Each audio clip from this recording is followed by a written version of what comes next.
This evening, I have Jeff Dornik, the one, the only, as a guest. I'm excited about that. He runs everything at the Gatekeepers Online. It's kind of like my boss, I guess. And then we'll be joined a little bit later by Rachel Alexander, the election attorney, who's been on quite a number of times. And tonight is Detective Hour. We're not going to try to cover the horse race and try to figure out which court cases are going to go which way. We just want to get to the bottom of what the plot was. How did they do this? All right. So we're going to try to piece together all the parts of the puzzle that we have and put together the most plausible scenario as to what actually happened, how they stole the election. What do you think about that project, Jeff? Yeah, I feel like looking at this election for on one hand, I feel like a lot of Christians, they're really scared about diving into this whole idea of there's a potential election fraud and the election stolen, and they're afraid of being labeled a conspiracy theorist. But at the same time, I don't think there's anything wrong with asking questions and following it to see where it leads and seeing where the truth actually is. And I think when we're looking at all this kind of stuff, and I know we'll dive in more into the details and what we actually know and what we don't know, but for me, I'm looking at this and I'm looking at all the information that's being put out there, the affidavits, video evidence, just everything that's out there, and I'm like, there's pretty good reason to believe that we've got something to be concerned about. I think with this election, and I think that as conservatives and I think as Christians, when we're looking at this, I think it's incumbent upon us to ask these questions: what's actually going on? What do we know? What don't we know? What can we ask questions about? Like I know, like this morning on my podcast on Freedom First Network, which is secular, strictly politics, not Christian, theological, anything like that. I was talking a lot about this election, the election fraud, the video in Georgia, all this kind of stuff. And I obviously there's always trolls, there's always the lefties that are coming on and posting things. But literally, one of the things that I've realized talking to lefties, and including some of my lefty friends, is that number one, they don't actually know what's going on. But then again, on the other side, it's almost like they don't even want to know the truth. It's almost like it's wrong to ask questions. And I'm sitting here like, okay, if you got nothing to hide, shouldn't we just ask questions, investigate, and see where it leads? I don't know. What do you think, Bobby?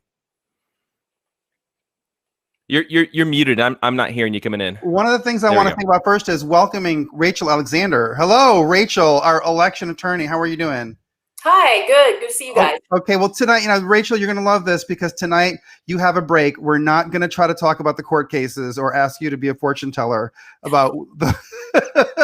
So instead, we're just going to try to figure out how did they pull this off? That's the thing that I think a lot of the conservatives, for all that they're talking about this election, they haven't really been sleuths about this and try to figure out how do you pull off a heist this big. So let me just lay out a couple of theories and then get your guys' thoughts on it. All right. It seems to me a couple things are clear from the information that's out there. Number one, this was very coordinated and it involved the digital side and also the paper side. And this is why I think they threw a lot of people off the track, because it seems to me that they had a plan to use the software vulnerabilities that exist in our voting systems in order to upload data that wasn't real in terms of who was, what the counts were at various times. But it also involved another aspect, which was that they had to have the paper to match the data. That's what I think happened from looking at this, because I think their number one goal was to make sure that whenever they shot the data through the portal out to the news media sites and everything, that it had the percentages that they wanted. And we know from Glenn Chong's testimony, which he shared with Michelle Malkin even recently, that the way that this was done in the Philippines was that they had on USB drives, they had tens of thousands of pre-scanned ballots. Because when you scan a ballot through this tabulation system, the scanner basically takes a photograph of the ballot and it saves it as an image. So they would have tens of thousands of these images on a jump drive. And as the count goes, they find certain times to inject those images into the file. But at some point, they have to figure out how to get the papers at the end of the night to match what they put in the file, if that makes sense. Does that equate or compute with you guys? What do you think? Jeff or Ray? Yeah, Jeff can go first. I don't care. Yeah, well, I think for me that totally makes sense how you were breaking it down and explaining it, and I think for me what's really interesting is kind of following along with the news, and I feel like we're getting like little bits of information here and there. And we're trying to having to piece it together, which is I think where it makes it fun to have this kind of detective hour of trying to piece it all together and figure it all out. But it almost seems like number one, it seems like they would have gotten away with it had Trump not had such a red wave. But also it seems like they were so blatant about everything. They were so out in the open and obvious. That's the thing that it almost makes you second guess what you're seeing, because you're like, would anybody actually do this in front of a security camera? Would anybody actually go out and be so obvious about this? Well, I think that they were. I think that they had to do it big. I mean, this is one good sign. The good news in all this is that it is pretty hard to pull this off, and they didn't succeed. They weren't really able to pull it off because we all got to see what happened. I think in order to pull this off, ultimately they had to report the counts. That was the number one goal, was to get the public to see numbers and to not doubt them. So they had to see these percentages, right? But in order to pull that off, they knew that in all of these different districts there were poll watchers. So they had to find some way to feed the numbers in a way that wouldn't attract a lot of negative attention. And the good news is, I think on a certain level, the system worked, because what ended up happening was in all these districts, and I think that they knew which districts they were going to have to turn to at the end of the night to deliver all of the gap votes. They knew it was going to be Atlanta. They knew it was going to be Philadelphia, Milwaukee, Detroit, and Pittsburgh, those particular cities. But I think in those districts, they had the problem because there were so many Republican poll watchers. So they had to find a way to stagger it over the night. And they got caught in this trap because everybody, millions of people were watching. They saw on the scoreboard on TV that Trump was leading by this percentage, and they just couldn't find a sleek way to slip in the fake data without attracting the attention. I personally, my theory is that they wanted to slip in the data, and the paper came later, that they had to deliver the paper to get it to match the data. And so the problem was, we have all these eyewitnesses in Detroit and in Philadelphia who were there seeing that there weren't stacks of paper at 10 p.m. for them to count. And so where would this big upshot in votes come from? And unfortunately for the cheaters here, the reality is that they were going to need to report, they were going to have to tie that big spike in votes to certain districts, and we had observers on the ground there. Now, let me ask Rachel real quick, because she's an election attorney.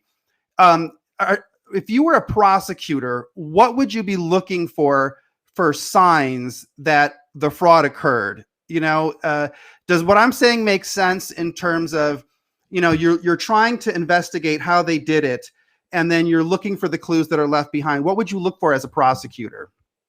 Well, as the media keeps saying, where's the evidence? So I would be looking for what would constitute evidence.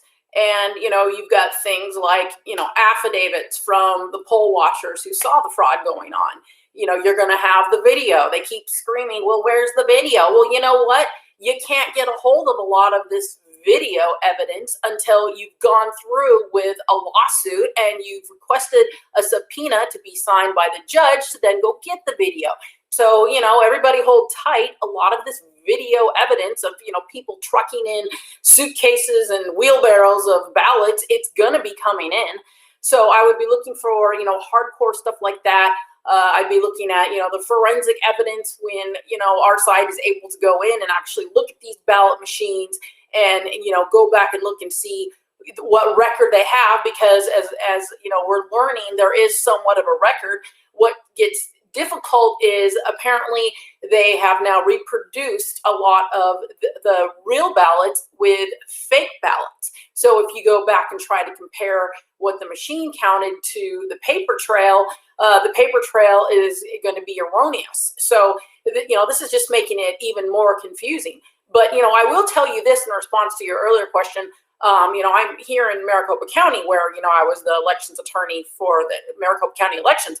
And in 2018, we suspected that this ballot fraud was going on because we had a suite of Democrats, and it didn't make any sense if you looked at the numbers. It was, similar to what we're seeing now. But any of us who questioned it and, said, well, there must have been fraud, we were all ridiculed and made to shut up back in 2018. So what I think happened is the Democrats got arrogant, they got cocky, they, felt really safe pushing all this fraud because they knew that, we'd be ridiculed and made fun of. And, as I put earlier on social media today, it's a great time to be a Democrat right now because you're above the law. You can commit crimes and the mainstream media will call it all conspiracy theory instead of, allowing people to point out your crimes.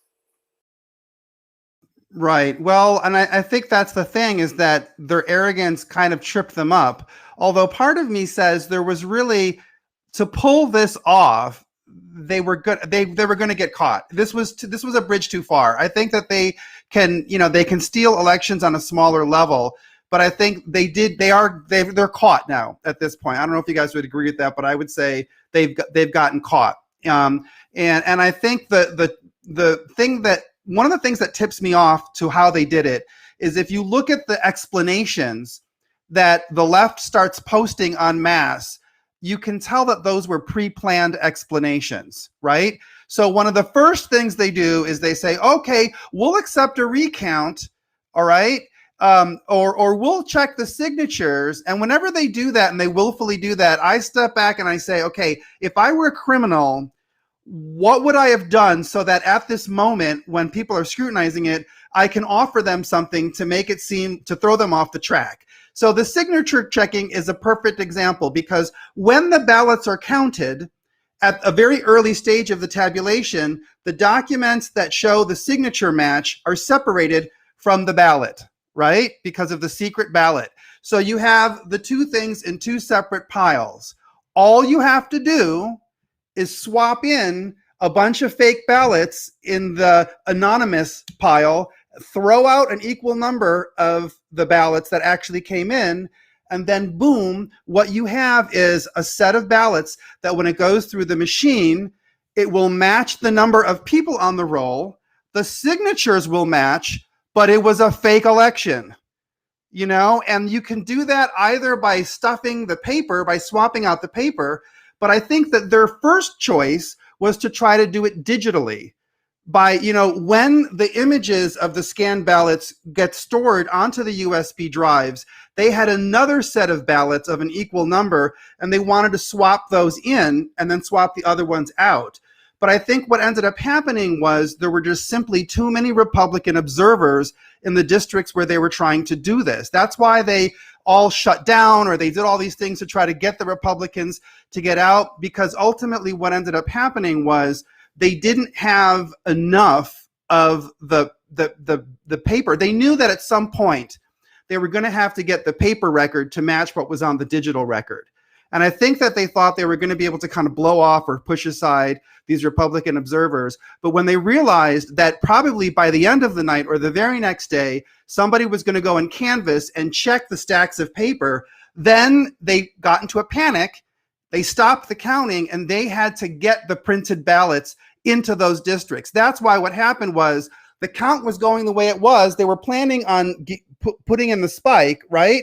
And then all of a sudden the counting stopped, and then the affidavits report all of this very strange behavior about aggressively expelling the Republican observers. Atlanta claims that there's a water main break. They're put out, and then they have to get the ballots into the system. I think Georgia, they had it all covered because they had the fake ballots stored in different places in that facility. They probably had provisional ballots that were sitting there or whatever, pre-done absentee ballots, and they could just stuff them into the machine. But I think Detroit got themselves in trouble because they didn't have enough of the ballots.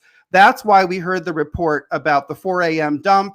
And that's why I think Melissa Carone's testimony that she saw the stacks of 50 being fed into the machine. And I don't know if you guys noticed, but in the Michigan hearings, the first thing that the Democrat asked her was, oh, but the numbers weren't off. How do you explain that? That leads me to believe, okay, that was how they planned it. They needed to get those fake ballots in to swap in for the real ballots. I don't know the big question is, what happened to the real ballots? I know that in Georgia, they managed to capture the footage of the truck from the shredding company removing all of this paper from the Georgia facility. But in Detroit, who knows? I understand that facility is very large. They could have done any number of things with it. And on top of it, 71% of the districts, you're not allowed to recount. So there's these metal boxes, and some of those, the real ballots might be in there. But from what you saw, Jeff, I'll go to Jeff on this one. When you look at the testimony, does what I'm saying make sense? Because I think the issue about trying to expel the Republican observers, it seem to be, when you piece together all the affidavits, that they were distancing the Republican observers all day, but then it got really aggressive at one point, didn't it? Or am I imagining it? Yeah, well, I think you're spot on there. And for me, when I was watching that testimony and the hearing that was going on in Georgia, when I was watching that, and that attorney was taking a look at the actual footage, pointing things out and things along those lines, it was really fascinating that the affidavits, which they had before they actually had this video footage, perfectly lined up with the video footage, the times when they were asked to leave, when they were told, when they actually came back. It lined up perfectly time-wise and chronologically. So to me, that gave that credibility. But I thought the interesting thing about this was the response from the one Democrat senator that was actually there asking questions, where she was like, well, this has already been debunked. And you're like, well, wait a second. This is the first time this video is being played. How would this already be debunked? And like, well, this has been repeatedly debunked over and over and over again. And we're like, but this is new information. This is a new video. You guys are watching this for the first time. And then I just saw this afternoon or this evening, the Secretary of State in Georgia is saying, yeah, everything in that video looks perfectly fine. It's all legal. It's all by the book. And then it starts making me think, because I'm conspiratorial like that, I'm like, is the Secretary of State in on it? Like, because at a certain point, you're like, this is not normal. They're literally sitting there twiddling their thumbs, waiting for everybody to clear out. Let's ask all of the observers to leave and all that kind of stuff. As soon as they all leave the room, then they just jump into action for 2 solid hours without observers. You're like, okay, there's definitely a problem here. But then at a certain point, then you start asking who was involved, who was calling the shots. And when you start looking at the responses from a lot of these people that are high up, like the Secretary of State in Georgia, was the Secretary of State involved? Because it seems like he's providing cover and wanting to deny any possible chance that there was any kind of fraud going on. Well, and I guess that maybe I'll pose this one to Rachel. You bring up a good point, Jeff, which is how many people had to be in on it. I think one of the biggest things that people throw at us to debunk this is they say there's no way, it would have required too many people. So, I mean, Rachel, when you track down cases of people doing really nasty things, what's your estimate on who would they have needed to have in on a conspiracy of the kind that I just described? How many people would they need to have, and what are the chances we can pick off a whistleblower? What do you think? Somebody speculated about that number. It might have been Sidney Powell, Lynn Wood, somebody like that, Rudy. I think they were saying maybe 1,000 people. I don't think it necessarily needs to be that many, but you can go through and you can just, guess the numbers. Like, you're going to have had, at each central polling counting place, a couple, Dominion workers. You're going to have a couple key people in, the elections office itself, the ones who are, instructing that the ballots be put through again and again, and also, accepting the new ballots coming in. So, I would say at, each big city where this was taking place, easily, 50 people, per location, if I had to estimate.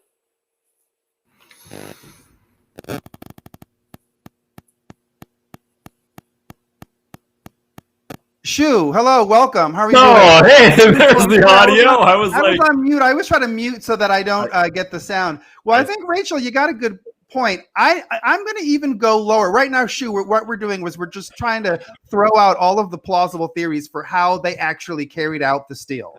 So we're getting into the nitty-gritty of how you'd get the USB tracks, how you'd create a diversion and then sneak in the ballots through the back door. Like we're really getting into the weeds here because it's too depressing to talk about all the court cases at this point. Sure, just a fair warning. I may have to dodge here in a bit, so I just wanted to give a fair warning. But I thought I'd make it on for as much time. Okay, well, thank you, Shu. I would say, let me think. I think you would need a cadre at the top of whatever, and that would make sense, like 20 or 30 people who are like, this is, and then they'd have to have plausible deniability. So you have someone like the Secretary of State. They would have, someone like that. They would probably try to distance from them a little bit, like have layers of distance so that it doesn't look like, and they probably wouldn't tell him everything, so he wouldn't know everything, right? But I think that they would definitely have had to have spread out their network, and I think that they would have needed at each location, maybe not even 50, they probably just needed like 10 people at each location, and I think that's doable. And then because all of the machines were hooked up to the internet, and a lot of the IT workers probably were just told to do things and they didn't even realize what they were doing. I think in terms of the people who were not specific at a site, but who were distributed around, I mean, it might be crazy, but you could probably do that with like 15 people with the way that the technology works, because they wouldn't have to be in a total rush. In the weeks leading up to the election, they could get all of their fake images onto the jump drive. That's what Glenn Chong, remember Jeff, when we finally saw Michelle Malkin's interview with him, he finally explained that that's what they do. They have tens of thousands of images on jump drives beforehand. So they don't have to be in a mad scramble on that night. They just have to wait for the right moment to basically delete the image files from the real scanners and insert the same number of image files off of their fake things. The reason why they got into a rush was because they knew that they were going to get audited or they were going to get a recount, and they had to get those papers in before the canvassers came and locked up all of the files. So let me just ask Shu, let me ask his estimate. How many people would have to be in on this for them to pull this off? And that's where, oh no, I'm going to be the depressing one because I have a different view on this than a lot of you guys. That's exactly where I think that this goes wrong, is that there would have to be an astronomical amount of people involved within one of these things in order to make it pull off among all the counties, among all the different states, everything like that. It just seems like way too much work. And if that were to happen, then there would be plenty of evidence around to be able to present it. So that's kind of where I'm thinking. And that's like, granted, I wanted Trump to win. I did, for sure. But even more than that, I want to make sure that there is faith instilled within the system. Because if there's no faith in the system, what are we doing here? Why vote?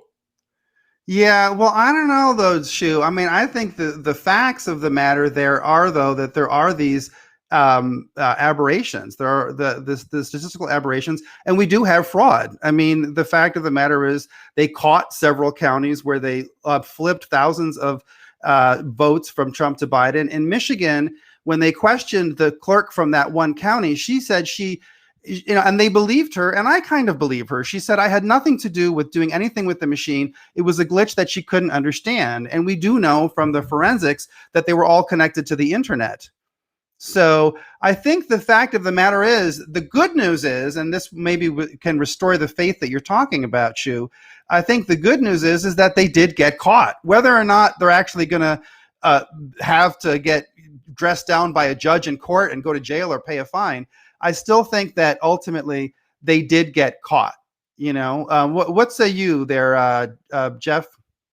Yeah, well, I'm one of those guys that I feel like this was so blatant and so over the top. Like, I was like, okay, this is election fraud, and I saw this like right from the get go, and I'm like, okay, there's no getting around this.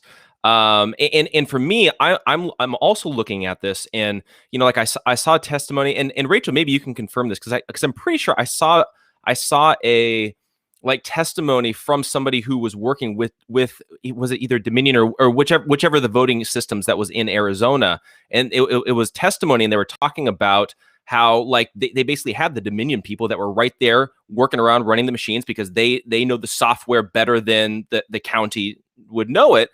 And it's like, well, you wouldn't even necessarily have to have every single person in the county in on it. You just have to have a couple of employees that know what they're doing, that can go around and do what they got to do. So it could be you have all of the poll workers. They're going about. They're completely innocent. They're totally happy. They're doing their job.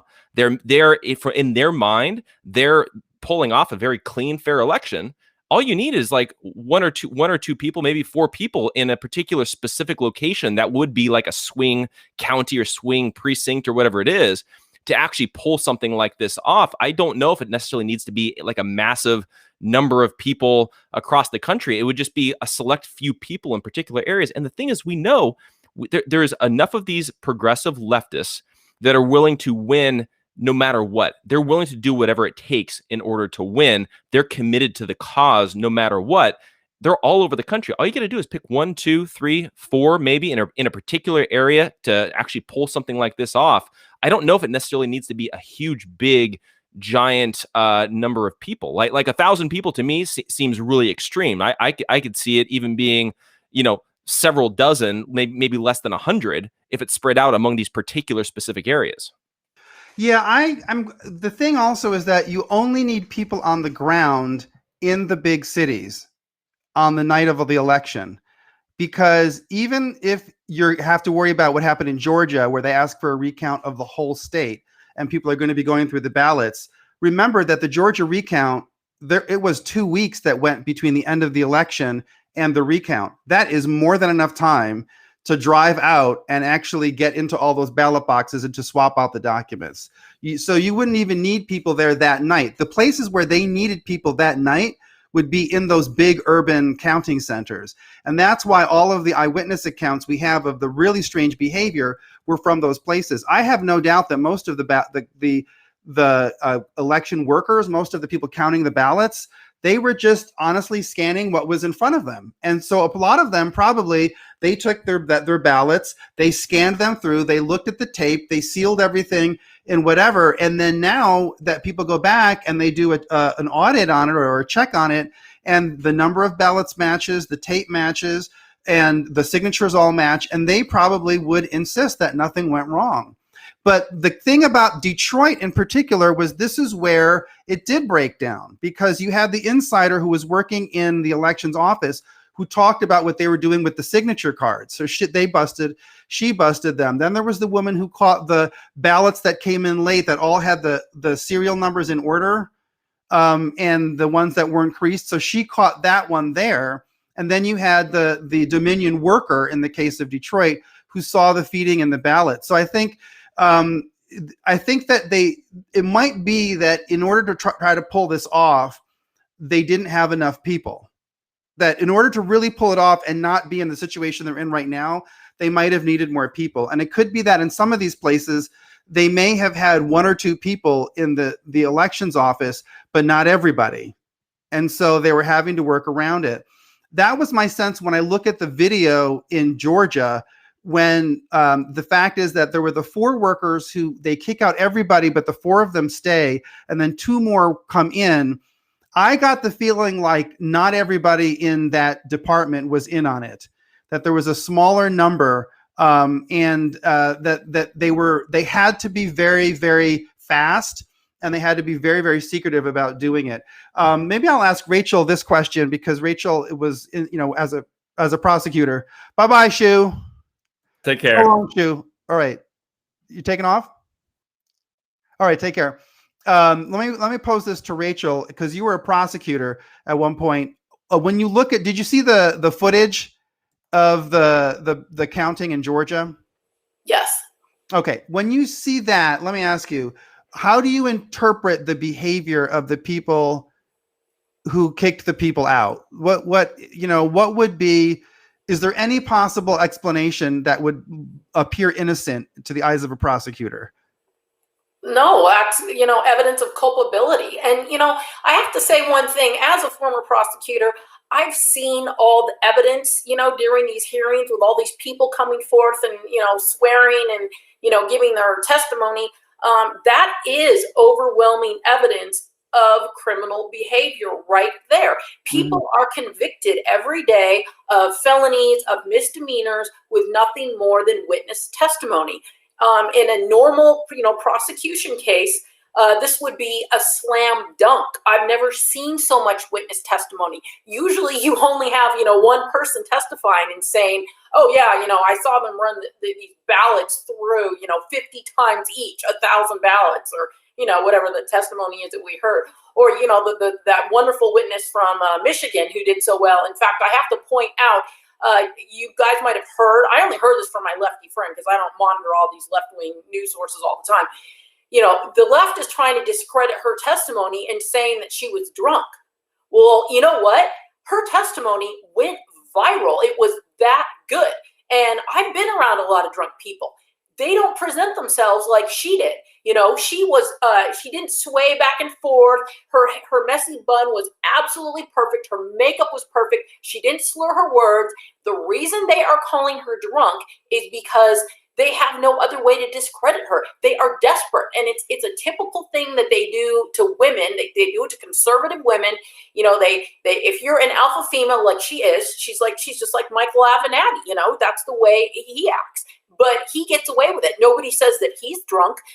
She's an alpha female, so the left either calls her a B word, or now their latest thing is, oh, she must be drunk. They always said about Sarah Palin, oh, she must be drunk. Well, no, she wasn't. She was very well spoken, and she had very damning testimony, putting the ballots through over and over and over again. To me, this is such a slam dunk with the evidence for prosecution.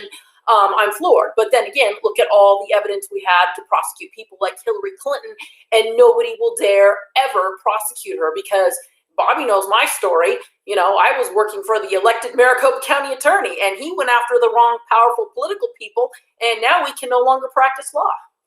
Right. And I think you bring up a good point when you bring up Marissa Caron's testimony, that it's important for people to piece together the affidavits and what they were saying about the machines, what they were saying about the behavior of the poll workers, what was the status of what the public was seeing on the scoreboard, right? And then what they report about the traffic of ballots. Those four things, if you just put those four together, you get a picture of what they did, how they planned it out. And I think the thing with Melissa Caron was they tried to discredit her by saying, well, we would have noticed that there were these 30,000 extra ballots that you're talking about. And they tried to make her question herself. Remember at one point, the one Democrat woman from Detroit said, have you ever seen a camera there? Which I don't know if what she was trying to imply was she was trying to make Melissa question whether she had seen it because she might be afraid that the security footage is going to be coming out. My suspicion is that they're never going to release the security footage, if any exists, of what happened in Detroit. But I think that her testimony does make sense if you put all those things together, that ultimately what they were needing to do at that time was they had to get images. They may have run out of images of the ballots on the jump drive because every time the ballot is tabulated, it takes an image, and that image gets stored onto the jump drive. So they had to, and then it would make sense because she reported all those repeat processing of the same ballots. And then later the eyewitnesses say that at 4 a.m., then all of a sudden the new big ballots came in. So my guess, I'm just trying to piece this together. My guess is they were telling the workers to keep on scanning those things in because they weren't sure whether those other ballots were going to arrive or make it or not, and it would make sense because who knows what they did with the other 30,000 real ballots. We don't know. There was no transparency. Obviously, they said they had boxes blocking everything. A lot of people commented on the fact that the ballots, the chain of custody issues, you keep on hearing that over and over and over again. They didn't know where the boxes of ballots were going to and from. So there could be someplace, a boiler room somewhere. There could be a tunnel. They all could have been thrown on a truck. You could have the 30,000 real ballots just vanish. And so what you're left with is the digital record, which was the fake record that first they got in, then the paper record, which they just threw together in order to match the digital record. And then you'll have those rolls with the signatures, which we got the testimony from the people in Michigan that they were being pressured to do all these kooky things with the voter rolls. And we had the testimony from Palmer, who said the voter rolls were so messed up, they wouldn't match, they wouldn't show them to her, they wouldn't let her see the voter rolls. All they did was give a verbal executive summary, and that's why she did not want to certify the vote. That was in Wayne County. She was one of the 2 commissioners who did not want to certify the vote. I think the pieces come together very clear. I think that that you can really piece together the likelihood that all that happened. Now, Melissa Carone has come up a lot. I mean, like Rachel said, I think there was 9 million views on that one part where she was said, I signed a piece of paper that if I'm not lying or if I'm not telling the truth, I go to jail. Did you? That was hysterical that she said to the Michigan lawmaker. What was your reading of her, Jeff? Did you find her credible, or did you think she sounded like a drunk, according to the liberals? I found her to be quite credible. I mean, listening to what she was saying and what she witnessed, I thought she was extremely credible. I think the thing is that she was very articulate in what she was saying. The way that she talks, like I get some people are like, okay, she's not credible because of the way, but that's the way some people talk. It doesn't mean she's drunk. It doesn't mean she didn't witness something. Just because she doesn't talk like me doesn't invalidate everything that she's saying. We have to deal with reality here. And the thing is that you would okay, and this is gonna be a really bad comparison, but whatever happened to believe everybody, believe all women? When it comes to certain things, it's okay, we're supposed to believe them, take them at their word. You don't even need proof in order to prosecute somebody like a Kavanaugh or something like that. But then when it comes to this, we have testimony, we have corroborated testimony, we have video evidence, we have statistical evidence, we have everything going together, and still it's like, we can't believe you. Right. Where did we get to this point now? Well, and I've pointed out multiple times that they are walking down a very dangerous path through American history. There were times in American history when, by law, women or Black people, their court testimony counted less, as a de facto or a de jure assessment. When I recently coached a couple people through a text called "Running 1,000 Miles to Freedom" by William and Ellen Croft, and he has a long section there about the experience of Black people prior to the Civil War and even after, where in some localities Black people were not allowed to submit testimony to courts. So the idea that affidavits don't count as evidence, that's a very dangerous trend to go back to. We don't want to live that way again. We don't want to do that. I think that one of the reasons why they react to her is because she doesn't, all these people that are coming in at these hearings, this is America. These people have regional accents. They're not from California. No offense, Jeff. I also lived in LA, but they're not from California. They don't speak that way. They have very regional intonations. And when she said they don't want to get threatened, she doesn't pronounce the T. They were laughing about that on Twitter, but they're laughing at America. That's one of the things that's so great about this particular moment, is that right now what we're seeing is we're witnessing the revolt of the little people. The people out there in America who make the country run are the ones against the resistance of everybody who is entrenched, right? They're actually bringing the evidence out there to the public. Let me ask Rachel what she thought of the Arizona testimony, because I'm sure that you watched that closely, being an Arizonan yourself, and there was a lot there. What did you think of the material that was brought forth by Colonel Waldron? Did you see that with the forensic stuff? Now, there's been a lot of people debunking him online, but I don't really see them debunking him. They're just pointing out, they're nitpicking little things. Did you find the testimony in Arizona particularly strong? What'd you think? I was blown away. I thought Arizona, we had the weakest case of all the states that are investigating the ballot fraud. And this went beyond anything I could have even imagined, right down to where one of the men testifying said he reverse engineered the algorithm and figured out exactly down to the numbers how they would have had to have hacked into and tweaked the voting machines. Here in Maricopa, we use Dominion. He was able to figure out to that accuracy. And then, they figured out, and that might have been the general who was the one who testified and figured out that at one point the ballots were coming in 133% for Biden. That's not even believable. And they were all very credible. I had no reason to doubt what they were saying. I think this definitely puts us back into the game.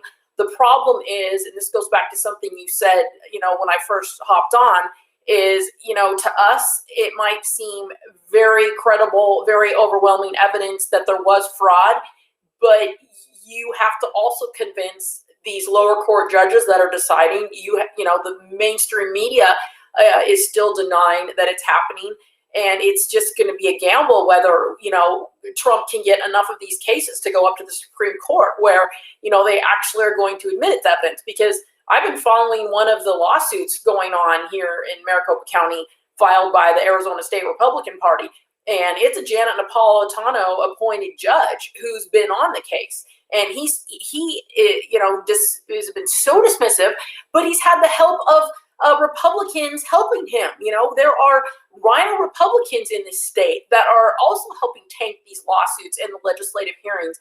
And, when you will even have them turning against it, how are we going to get around that? When the judge dismissed the lawsuit today, he actually advised, I think it was Dominion staff, on how to turn around and file for attorney's fees against the Arizona State Republican Party. I mean, we've got the odds stacked against us, even though, we see the felonies so blatantly with all this incredible, overwhelming evidence. I heard there's about 1,000 affidavits out there of evidence. Have you ever even heard of 1,000 affidavits in a trial? I mean, this is unheard of. Yeah, well, I think it's a testament to what I was saying earlier, that this was the impossible crime. I mean, they were trying to do something that the good news is very difficult to do in America. And even though however many people they had in on it, they ran too many risks of other people being caught in the crossfire of what they were doing. And part of it was probably their arrogance towards the little people in America, the truck driver that they call up and say, bring this trailer full of stuff. And then he figures out that it's ballots, or the IT worker who goes and, they step back and they figure it out. And then the other testimony from both Nevada and in Pennsylvania, you had testimony of people who noticed what was going on with the jump drives. See, I think a lot of it was they were counting on it being really easy with the jump drives because you had weeks before the election to rig all the information in the jump drive. It's small. All you need to do is get it in there and then leave, right? That hopefully maybe they were thinking that they were going to do it through the internet to be able to download it there. But again, they probably needed at some point to get some of that data downloaded off the physical drive, or at the very least, they needed to be able to drag the fake document, the real ballots, and then just delete them. And then, I don't know, maybe they needed to have that on the drive to figure out the number of ballots and all of the down ballot races. Whatever happened, there were people who noticed even those little jump drives. There was just too many people observing. There were too many people looking at it. I think also one of the problems that they ran into here was the fact that it was just their own attitude, their own arrogance was I feel like it tipped off a lot of the country that they were guilty, that they were, because, if in fact, nothing had happened and a collusion like this would be impossible, then how is it that you have everybody saying the exact same talking points? It's obvious that some small group of people had a set of talking points laid out beforehand, and then they presented them, they sent them down the chain to all of their contacts everywhere. It's really stunning. Now with the court cases, it might be that we won't win this. I mean, that there's just, it's impossible to fit this into the court system. There are people who get away with murder. What's the percentage of people who get murders where the people get away with it? Isn't it like 35%? of murders go unsolved. I mean, people get away with crimes, don't they, Rachel? I mean, they say for every 12 crimes, no, for every one crime that a criminal is caught for, there's 12 that he never gets caught for. So it's not like we're complete failures if we are not able to get this convicted, if we're not able to get a conviction. But I do think that it was just healthy for the country to be able to see this. And I do think going forward, I'm trying to encourage conservatives also to look at the logistics of how they did it, because that helps then a lot to answer those questions when they're under pressure and people say, well, how many people would you need on this? Or how do you explain the fact that one of you is talking about all this paper and the other one's talking about Dominion? What was the conspiracy? Was it a digital conspiracy or was it a paper conspiracy? I think we have to walk through in our minds and piece together all the pieces of the puzzle so that we understand for ourselves how they did this. You have to get into the criminal mind and to figure that out, because I think it gives us a lot more confidence. I learned a lot by talking to the people in the Philippines about how this happened in the Philippines, because this looks like the textbook example of how Gloria Arroyo, that Clinton favorite, the one who went to jail eventually for election fraud, but the way that the fraud went in the Philippines, because what Glenn Chong said was that they had the jump drives planned for weeks in advance. So it was preloaded, so you wouldn't be rushing on election night. And then you just wait for a certain moment. And if you can't find the right moment to inject it, then you just call the power company to have a power outage. The lights go out, and then you download the data onto the system. And if you do it through a jump drive also, you also might not leave the same digital trace that you leave if you do it through the internet through hacking. So that they did it, and they did get caught. They got caught. As far as I'm concerned, the Republicans are caught. Okay, I'm going to open up to both of you, and I'm going to ask you, what other pieces of the puzzle are out there? What shoes are left to drop, or do you think there are no more? Is this basically everything we've gotten in terms of the evidence? Well, in terms of the evidence, I don't know. I mean, I feel like every day there's always something new that's being thrown out there. I didn't think that we were going to have video footage of them literally doing voter fraud right in front of us. I mean, like that was, I'm like watching that. I'm like, is this real life? Like, how did they actually get this on video? But I think the other interesting aspect to all of this is basically who was involved in all of this, in the sense of kind of like what Bobby, what you were asking earlier. How high does this actually go? How deep does this actually go? And the reason why I asked that specifically is, again, I'm out here in like I always say, communist California. I can't walk 10 feet without bumping into a liberal. It's just the way that it is out here. So I'm talking to a lot of my liberal friends about what's going on, what they're hearing. They have no idea about any of this. They don't know about the video footage. They don't know about any of the evidence. They don't know about all the affidavits. They don't know about anything. All they know is what they're being told on CNN. CNN's not reporting on it. Conservative media is not even reporting on this video footage. Daily Wire didn't even mention it in the news yesterday, even though they mentioned that the governor of Georgia was calling for the audit of signatures. But even in that article, they didn't even mention the video showing the actual voter fraud happening. And so at a certain point, that was Daily Wire. That was Daily Wire. Well, I checked. I'm hoping that they had reported on it today. Wow. Yesterday, they didn't report on it once. That was shocking to me. Right. But for me, I'm looking at this, right? So number one, you've got pretty clear evidence of collusion between big tech with social media companies. They're covering this up. They're shutting down everybody who talks about this. Clear collusion with the mainstream media. They're not reporting on it. Or if they do, like you're saying, they've all got their talking points and that sort of thing. Then you've got Dominion doing their thing. You've got politicians doing their thing. Where's the GOP? Why is there no GOP people, senators, representatives? Why is nobody taking a stand? Who's making the calls here? Because it seems like everybody's working in collusion to cover this up. How deep does this go? That's the thing that's we keep saying they. We keep saying they did this. But I want to know, who the heck is they? Well, it could be that's the beauty of it. We don't know. I mean, it could be any group of. I actually don't think that all of these people know that the cheating happened.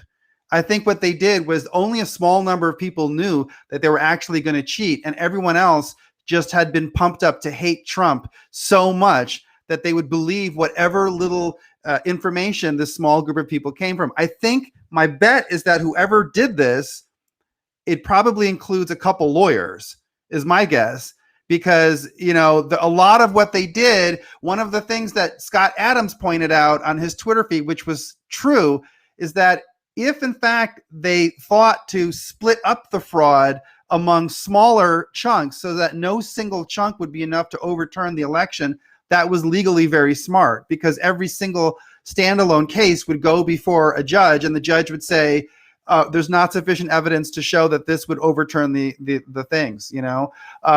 What say you, Rachel? What's left to drop in terms of evidence? What do you think might come down the pike that we haven't seen yet? Well, I agree that there's probably going to be more video evidence coming as, you know, the lawyers get the subpoenas and are able to get them from the elections department. But I also think we keep seeing more witnesses pop up, so I expect more witnesses. And the one I really think we're going to find, because I think we've only had about one of these witnesses so far, is we're going to get some witnesses who were involved in the criminal behavior themselves. Because you know how people are, and you know how they turn, and you know how that they have guilty consciences, and you know, things can just change. And, you know, to have the weight of ruining the whole country on your back. I mean, these are a lot of little people who are just working in elections departments.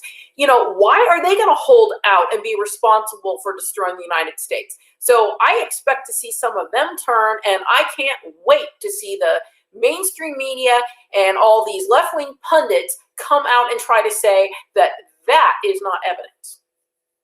Well, you know what? Here's the thing. I'm going to close up with this is remember Watergate. Okay. Just a couple things to remember about Watergate. It took several years for them to actually get all the evidence. They never proved that Richard Nixon knew about the break-in. Richard Nixon may actually have not known about the break-in, but at any rate, he resigned because he knew that so much bad had happened under his watch that he had to resign. Watergate did not change a single vote. It was one break-in, right? But it was important enough that Richard Nixon resigned, and it took a long time for, you know, all of the tension of the election to sort of slowly die down, and for these reporters to be able to get in, to be able to work into the networks and find a couple informants who could spill information to them. So I think that what we're dealing with is a combination of Watergate and the assassination of JFK. It's got the complexity of the assassination of JFK and the potential for conspiracy, crazy theories to drown out, you know, sensible theories. But you're talking about something of that complexity combined with the subtle and slow development of Watergate. Now, what the difference between Watergate and now is that I don't think that you would have all of these people, the media and the government, rallying against the perpetrators. But I do think that the public will be outraged when, and they are. I mean, we're ahead of Watergate because 47% of the country is where we are. They're saying that the election was stolen. That means that we're ahead of Watergate in terms of the evidence is out there. And so I would just always look at that. I try to post that as often as I can when I am having a civil conversation with liberals and they're like, there's no evidence. You have all these court cases where they threw it out. And I was like, it's been a month. You're talking about, this is a crime scene that will take years to really get everything out into the open. And you're going to need a huge army of citizen journalists and citizen detectives. I don't trust the FBI. I don't trust the DOJ. I don't trust the Washington Post. The days of Woodward and Bernstein are long gone. It's people are going to have to go, and it takes people like us to just continually dig and dig and dig. But I think that we're on a path that's somewhat similar to Watergate, if that makes sense. Any closing remarks for you before we go out and we enjoy our Friday night? I'm still sticking at Trump has a 30% chance of turning this around. That's my odds. I said that I was not going to talk about the courts thing just because it's so depressing, but we'll allow ourselves about 30 seconds. is the Supreme Court going to take any of these cases ever? Or is it just, a pipe dream, like the whole thing about indictments coming down from the Justice Department? I mean, is it ever going to happen? Oh, I definitely think so. It's just a matter of whether it's going to take enough of these cases, because the Supreme Court can take one, but if it's only too narrow and it's not enough to affect the votes in the election, then we don't get anywhere. That's my concern. Yeah. Okay. Well, we'll keep an eye on that. Thank you so much, Rachel. Jeff, you got anything to say?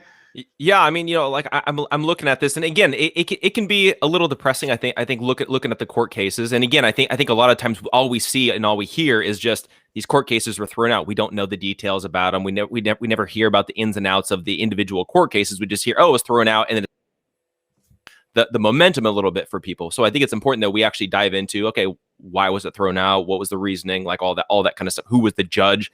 But the other interesting aspect in all of this too is like, Trump could still win even without the Supreme Court, through each state's legislatures. If they decertify and then they don't certify the results, it could be for the House and the Senate. There's multiple different pathways. And I think as conservatives, like, we got to be open to the fact, like, there could, we could still have a President Trump even if it never goes before the Supreme Court. We just have to kind of hold our representatives' feet to the fire and, guys, got to do the right thing. There's enough evidence out there to at the very least question the result of this election. I think I'll close on that. I think the most important thing, if that's a scenario that you want to keep open, I think the most important thing is we have to keep the pressure on. It is the only thing pushing this forward right now is the public pressure. And ultimately, it's us. It's our little corners of the internet pushing it forward. Whatever, if you have 200 followers on Twitter or if you have 200,000, you've got to do your part, because every single person can reach people that other people can't. And that's the only thing that's driving this forward right now is the people on the street, putting the pressure on those legislators. They're not going to do anything otherwise. All right. Well, thank you so much. I can't wait to have another show with you guys after we get the next couple bombshells. All right. But have a good evening, everyone. Good night, you guys. Looking forward to it. Thanks. It was a blast as always.